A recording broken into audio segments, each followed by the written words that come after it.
चित्तस्य पदेन वाचां मलं शरीरस्य च वैद्यकेन योपाकरोत्तं प्रवरं मुनीनां पतञ्जलिं प्राञ्जलिरानतोऽस्मि। ओम नमस्कार, इंडिया टीवी पर आप सभी का स्वागत है। मैं साध्वी देवात्मजा पतंजलि योगपीठ हरिद्वार से। योग एवं आयुर्वेद के क्रम में, त्रिदोष सिद्धांत के क्रम में हम अंतिम कड़ी लेकर आए हैं, आपके समक्ष उपस्थित हुए हैं वात पित्त के पश्चात कफ दोष को लेकर के। पिछले 2 एपिसोड्स में हमने जाना कि वात एवं पित्त क्या हैं, इसे हम कैसे पहचानें, इसके शमन के उपाय क्या हैं, आदि आदि। इसी प्रकार से हम कफ दोष के बारे में भी जानेंगे।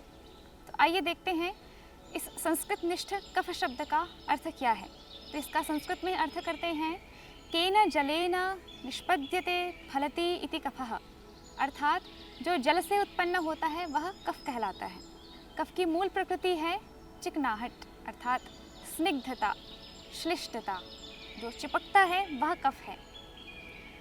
श्लिष्टता को कहा गया है श्लिष्यति इति श्लेषः, अर्थात जो चिपकता है वह श्लेष कहलाता है।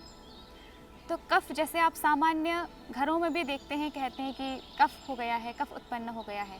तो ऐसे ही कुछ उसी अर्थ में आयुर्वेद में भी प्रयोग किया जाता है कि जो शरीर में श्लिष्टता, चिकनाहट, जो आपके शरीर में नमी को उत्पन्न करे, वह कफ है। तो किस प्रकार से हमारे शरीर में कार्य करता है, इसका स्थान क्या है, इसके स्वाभाविक गुण क्या हैं, हम ये देखते हैं। तो कफ हमारे शारीरिक व मानसिक कार्यों को संतुलित करता है, हमें धैर्य प्रदान करता है, रोग प्रतिरोधक क्षमता को बढ़ाता है, घावों को जल्दी से भरने का कार्य कफ दोष के द्वारा ही होता है। हमारे शरीर में वृद्धि करना, अलग अलग स्थानों पर जो हमारे शरीर में वृद्धि होती है वह कफ दोष के द्वारा ही होती है, क्योंकि हमारी 3 अवस्थाएं, बालकपन, यौवन अवस्था तथा वृद्धावस्था, यह तीनों स्थितियां जो हैं वह हमारे एक एक दोष के द्वारा ही संचालित होती है। जैसे जब बालक होता है, कोई नया जन्म लिया बालक है जो अभी यौवनावस्था से पहले है, जैसे बाल्यावस्था कहा जाता है, उस समय सामान्य रूप से मनुष्य की प्रकृति कफ दोष वाली होती है। वैसे ही हमने जाना था कि यौवनावस्था में पित्त प्रधान होता है तथा वृद्धावस्था में वात प्रधान होता है। तो बालपन में कफ की प्रधानता होने के कारण शरीर में वृद्धि होती है। साथ ही कफ दोष हमारे शरीर में आर्द्रता उत्पन्न करता है, नमी उत्पन्न करता है। परंतु यदि किसी कारणवश कफ में कमी आती है तो उसके दूसरे जो तत्व हैं, दूसरे जो रोग हैं, दोष हैं, वह उत्पन्न हो जाते हैं। अर्थात पित्त एवं वात की वजह से उत्पन्न होने वाले दोष हमारे शरीर में प्रभाव डालने लगते हैं। परंतु यदि यह तीनों अथवा यदि कफ समान अवस्था में है तो यह हमारे शरीर को बहुत ही संतुलित तथा प्रभावी ढंग से चलाने में सहायक होता है। इस प्रकार से हमने कफ दोष के बारे में जाना।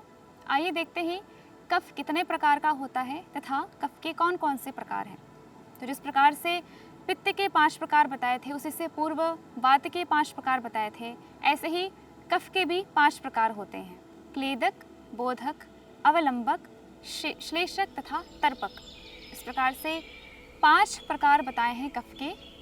जिस प्रकार से पहले बताया हुआ है कि वात रोग के प्रकोपित होने से हमारे शरीर में 80 प्रकार के रोग उत्पन्न होते हैं, उसी की मात्रा को थोड़ा कम करते हुए कहा है कि पित्त दोष के प्रकोपित होने से हमारे शरीर में लगभग 40 प्रकार के रोग उत्पन्न होते हैं। ऐसे ही कफ दोष के प्रकोपित होने से मनुष्य के शरीर में 20 प्रकार के रोग उत्पन्न हो सकते हैं। तो आप मान सकते हैं कि कफ की भी समान अवस्था हमारे शरीर में कितनी आवश्यक है।